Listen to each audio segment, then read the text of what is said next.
For many of us, the first 5 seconds of Metal Gear Solid were a surprise. Imagine starting it up without having a clue what you're in for. The box is fairly straightforward as just some flashy sci-fi typography. Flip it over and you've got the basic premise. You're going to be playing an American agent on his way to blow up some terrorists. But then the menu loads up. You press start and bam, Gaelic opera. It's a juxtaposition that colored the whole experience, and it was so effective at setting up a game as crazy as this. Though Metal Gear Solid totally is the kind of stupid derivative Action Man adventure advertised by the box, it's actually pretty subversive. It challenges the player's presumptions of just how and why they're playing the game, and for some reason it really works. Hear me out, guys. The last game in the series was pretty dramatic at times, but certainly not enough to call for an opera. Metal Gear Solid marked a deceptive point in the series that infiltrated the rest of the whole industry.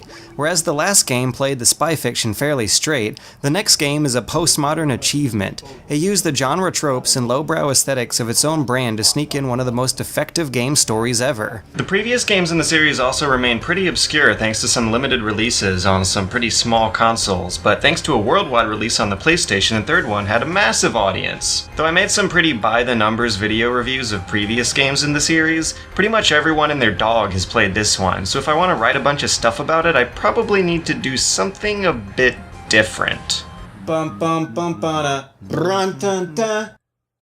Now I know that Metal Gear plots are cheesy and that the overall series chronology is about as structurally sound as Chinese engineering. The writing in this game is spotty. It's redundant as hell and has some serious stupid moments, but at the same time it also has some incredibly emotional ones too. In spite of its script, it's a thoroughly entertaining and actually kinda thought-provoking experience, and these qualities carry over to the rest of the series as well. After all, they're just stupid video games with stupid video game storylines, right? No one plays games for the stories, they're all about the gameplay, right? You like Castlevania, don't you? Metal Gear Solid doesn't think so. It knows it's a silly spy game and wants you to know that it knows.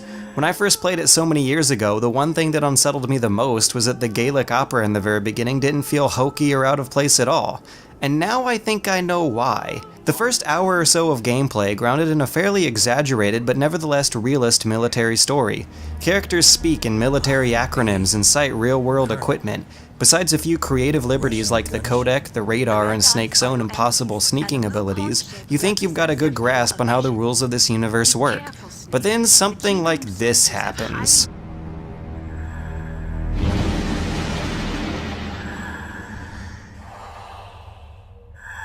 Naomi, I just had some kind of hallucination. Is it from the nanomachines? So before you know it, a psychic assassin mind probes his way into your main character and teleports a mental hologram of himself levitating around willy-nilly. There's a cyborg ninja causing all sorts of trouble and this magical shaman who has the power to control crows. Shit gets crazy, and suddenly the game has a real shaky grasp on both reality and fantasy in this otherwise realist setting. Yet everyone keeps using the acronyms, and the overall tone of the game, and especially its music, retain a degree of serious action movie grit. It's an unsettling contrast that is further hammered home by a creepy and sinister ambience that almost borders on survival horror.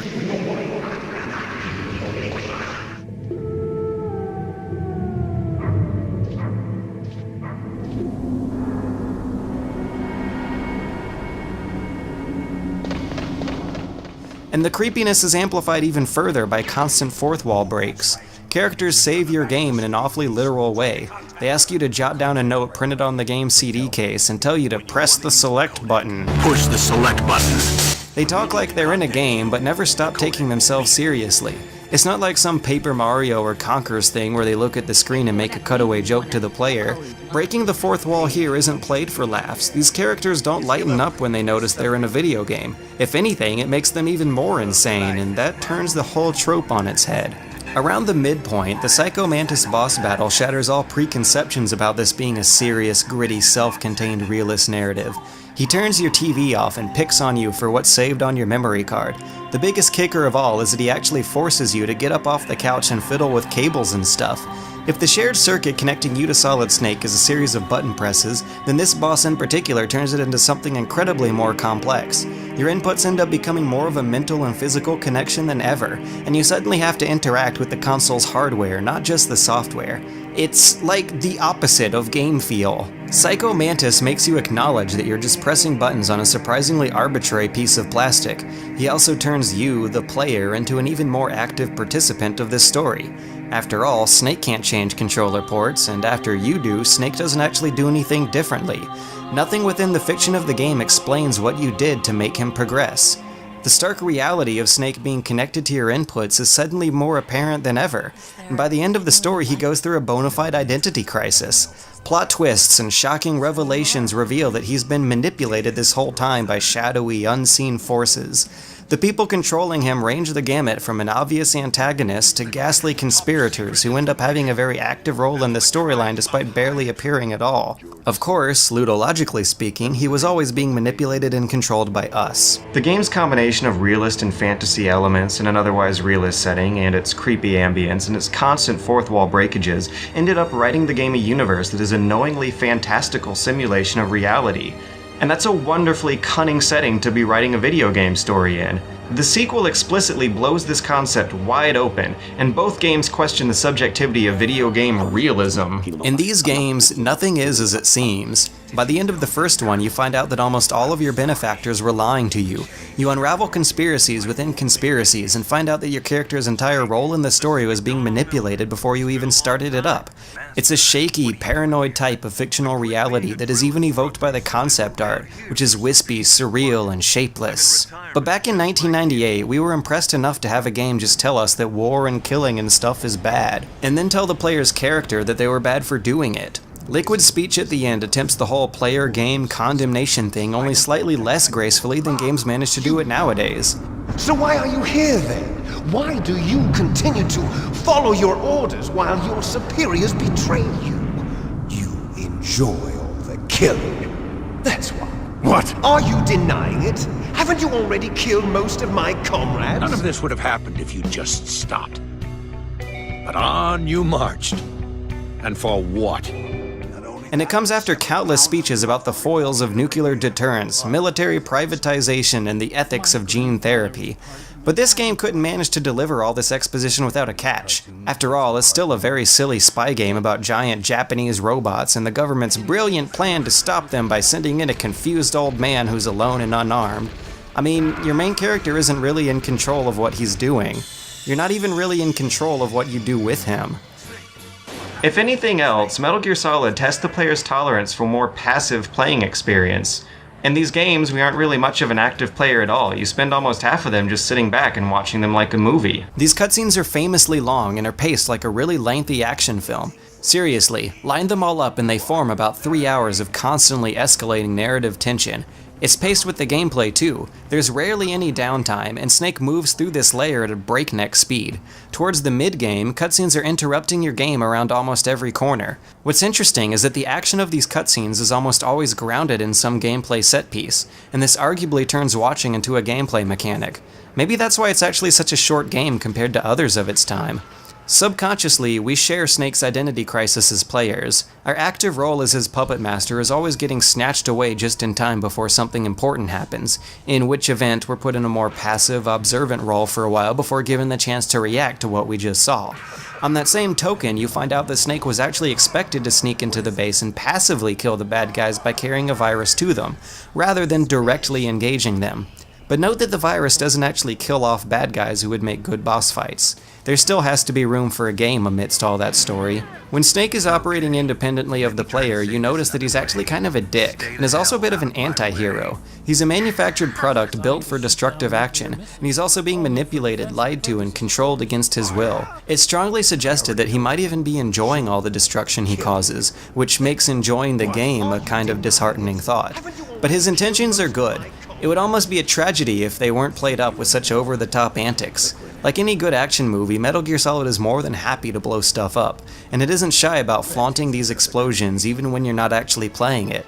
I often like to think of a lot of these story-driven Japanese games as an almost theatrical medium, and the length and complexity of these story scenes greatly contrasts with the more player-driven Western games that made similar attempts. And I think the reason why people were so tolerant of the length of these cutscenes was because, all things considered, each one of them was there to contextualize an upcoming gameplay section. Unlike the future games that would go on and on about characters and events you never see, most of the uninteractive speaking in Metal Gear Solid is grounded in what you're playing at that very moment. It's certainly not an elegant or effective way to tell a game's story, but it's certainly entertaining. What you have to do is stop worrying and just try to sit back and enjoy the show. These bombastic theatrics and long cutscenes deliver a story that's about an over-the-top action hero who literally discovers just how little control he has. You may discover yourself going through a similar arc over the course of the game. And again, way back in the 90s, a lot of us were actually kind of impressed and not frustrated to see a game look like a movie. Of course, reviews at the time were actually less gushy than the game's legacy would suggest. Complaints about the size, silliness, and preachiness of this script weren't uncommon. And maybe that's because Metal Gear Solid is more impressive as a piece of art than as an actual game. After all, it doesn't last very long, and it wasn't exactly the most complex or immersive stealth system in 1998. But more importantly, it arrived after a decade-long stint of ostensibly dumb, over-the-top action movies that featured a cerebral edge, and considering its cinematic influences, it was undoubtedly trying to gamify that same kind of magic. In fact, 1998 may have marked the year when gaming finally figured out how to tastefully adopt cinematic styles, and it wouldn't have happened without the industry-wide switch over to 3D rendering. In that same year, Grim Fandango made an honest attempt at maturity and used Casablanca as its base. Fallout 2 was like a less cartoony and more fatalistic road warrior, and Ocarina of Time reified the Campbellian adventure movie motif of the 80s. Games everywhere were suddenly more about telling stories and immersing players in fictional places rather than simply challenging their dexterity. Also releasing on that same year as Metal Gear Solid was the first Thief game, which had an incredibly slower-paced and less arcadey sneaking system that was more based on understanding 3D environmental lighting than swiftly dashing through a 2D plane. 4 years earlier, Kojima continued the series' tradition of releasing Metal Gear games on weird-ass consoles no one remembers. Metal Gear 3 began development on the 3DO, but got switched over to the PlayStation when Kojima somehow decided that his old hide-and-seek games from the 2D days would work way better in 3D. The gameplay, not the story, behind Metal Gear Solid was the developer's biggest concern at first, but it looks like the team's priorities might have changed at some point in the process. And what we got out of it is a totally crazy, schizophrenic plot that's timeless, and experiencing it again hasn't gotten old. One of the reasons that might have happened is because it's just so self-aware. It's a fourth-wall-breaking postmodern action movie that keeps a straight face throughout, and if I can still have so much fun rewatching things like Demolition Man and Running Man so many times, then that must mean that this is the kind of kitsch that only gets more fun with age.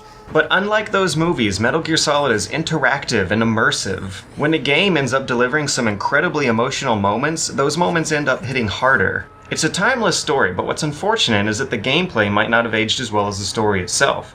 Though I'm going to be getting into that later, in the meantime, consider how Metal Gear Solid is both played and experienced passively, and how it puts both you and your character into a kind of submissive role. That's a pretty shaky, but also a pretty bold foundation to be building a game on top of. Set me free.